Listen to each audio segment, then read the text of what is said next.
Affirmations. You've heard of these, right?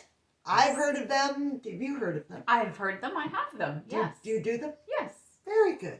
So here's the question though. Do they help you calm your mind or do they make it worse? Tara and Roxanne here. We're here to help you calm your mind so you can enjoy your life. That is a great question. Do affirmations work? Actually, we also want to let you know that if you want to reduce your stress this week, we have a free guide that you can download. Got some great tips and steps in there. You'll feel some instant relief and it'll quiet the noise in your head. You deserve this. You definitely want this. So it's our gift to you. So, Roxanne, about those affirmations. So what is an affirmation really? You're affirming something that's fact, something that's true. Easy enough. Well, the trick is, it's not a trick. I shouldn't say that. It's not a trick. It's just a process. And a lot of people, a lot smarter than me in my life, have told me and guided me towards affirmations, where you take something that you want to be true and you start to repeat it in phrases and sayings. You surround yourself with it, put a little sticky on your bathroom mirror, put little screensavers, all sorts of ways that you can surround yourself with these things. Journaling affirmations is what a lot of people do. And the idea is that you actually change your subconscious, your belief about yourself. And so you start to attract those qualities and behave in that way, as opposed to just keep doing what you're doing and keep getting what you're getting. So that seems like that would work, but really, Roxanne, does this work? So here's the hiccup. It is hinged on a belief. It's supposed to change your belief so you can say, I am beautiful, when you don't feel that way. Or you can say, I'm rich, or I'm a peaceful, happy person, or I'm somebody who never rages at all. But the fact is, if you don't believe that, if your belief system butts up against that, it actually ends up causing more anxiety. It's heavier. Wow. The opposite, really. Right. It highlights, it amplifies its polar opposite. Because if you really believe, and I hope you don't, but unfortunately I know a lot of people do, believe that they're unworthy, for example. True. And then, or they're, they'll never have something. Right. Exactly. And if you're standing in the mirror in the morning going, I'm special, and you're kind of looking over your face and you're like, I'm special, and you're like, no, I'm not. There's this in here. No, I have this wrong with me and this, and it just brings all of that up. Ooh, brings you heavy. Right. So now you're like, I can't even do this right. And so it really run the risk. You have to believe it already or be ready to believe it. And that is the key. It can tip you over. Affirmations are fantastic. When you do I am statements, you are stating to the world, yourself, your subconscious, everything, I am this thing. But if you adamantly don't believe it, if you're not close to that yet, you're not going to. Now, I'm a pretty good person, but sometimes I lose my way, right? And I'm a good person and I do the right thing. That's going to just amplify that part of you, and you're going to go and share that with the world. And that's fantastic. Fantastic. Yeah. But if you don't believe it, it's not going to work. So what can you do instead? What are the things that make this better? Well, we're going to make it a game again. I'm going to stop using the challenge word. Here we go.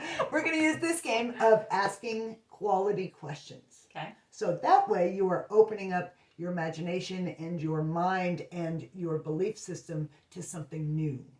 Because believe it or not, it just is.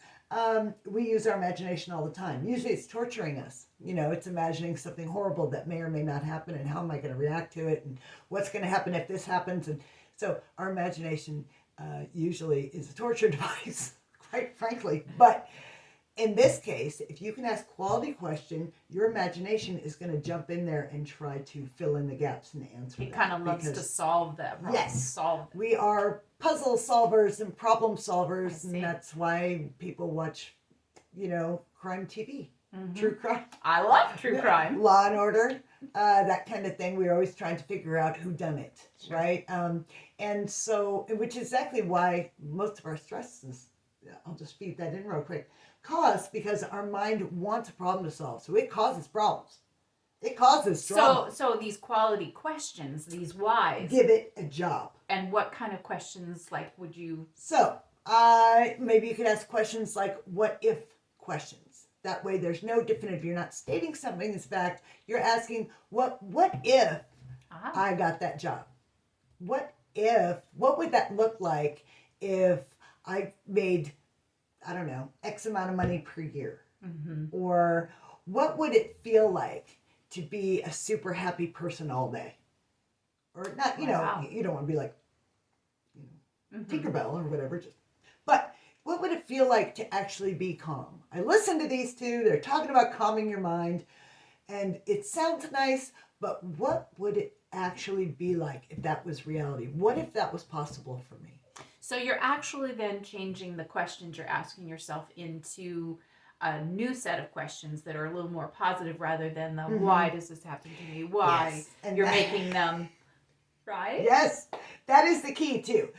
You don't always lead in the positive. And we're not promoting positive thinking and all of this stuff, although it's a good idea. But, you know, anything that's just going to make you go, this doesn't feel true for me. Okay. But state the question in a positive. So it's not, why is it that I didn't get hit by a truck today? Right. Like, right. No. What if it all falls apart versus right. What if it comes to me this way and I was making this money or whatever? And you don't want to say, what if it doesn't fall apart? Right. You want to say, what if it all works out? Right. What if this scenario works out? How would that feel? What if I feel like what if I'm always guided? Mm-hmm. You know, what would it feel like to know that I'm never on my own? You know, what would it feel like? And your body will start to answer that question. Your everything around you, your mind will seek those answers out to show you. Because currently, a lot of us, maybe you, are asking things like, why does this suck? Yes. Why does everything happen to me? Why can it never work out? You're getting answered all the time. Mm-hmm. So if you want a different answer, ask a different question. Perfect. So I challenge you to do that today. We challenge you. Yeah. And how often should someone do this and for how long? So you know what part of your days, so we can talk about what part of your days get a little more hairy than others. So I personally start in the beginning of the day when I'm driving wherever I'm going to be going. Sometimes first thing in the morning, I go, what if today is the day that everything just goes smoothly? What if I hit every green light on the way to work today? What if, just have fun with it. Some are deeper, like what if I'm always being guided and someone is walking with me? And what if I hit that green light at that one spot I'm always at? And what if people drive nicely around me today and let me go? Lovely. Right? So play with it. Have a good time. But notice the shift in your perception, in your attitude, and the information that you're receiving. It's really kind of magical. And it's a lot of fun to play with, which is why. What do you have to lose? Honestly. Right? Really? Oh, I know. You have to lose a lot of negativity. There it is. A lot of stress and a lot of self-deprecating. You get to celebrate yourself a little bit. So please leave a comment. I want to know what your questions are. And I want to know, maybe try it for a week. Let's do a 7-day again. That seems to be our sweet spot. Yep. So try it for a week and then let us know like what changed for you, what showed up that you didn't think maybe would. Absolutely. And please don't forget the free download guide that we've put there, that our gift to you. Really powerful steps. Very, very helpful. And remember, we are here to calm your mind so you can enjoy your life. Enjoy your life. Absolutely. Thank you. See you later.